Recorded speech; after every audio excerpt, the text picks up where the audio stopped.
அசத்தலான என்ட்ரி கொடுத்திருக்காரு.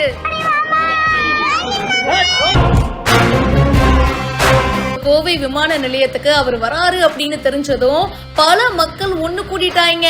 தல தோனி வராராம்பா அப்படின்னு சொல்லிட்டு நிறைய ஃபேன்ஸ் வந்து எதிர்பார்த்து காத்துட்டு இருந்திருக்காங்க.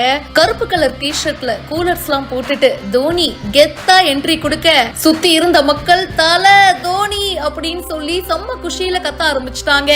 குழந்தைங்க ஒரு பக்கம் தோனி மாமா அப்படின்னு சொல்லி அவர் ஒரு தடவை திரும்பி பார்க்க மாட்டாரா அப்படின்னு சொல்லிட்டு நிறைய குட்டீஸும் வந்து அன்பா கூப்பிட்டு இருக்காங்க.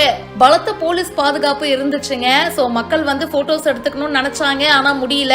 மனுஷன் வந்தாரு, பட்டுன்னு கார்ல ஏறி கிளம்பிட்டாரு.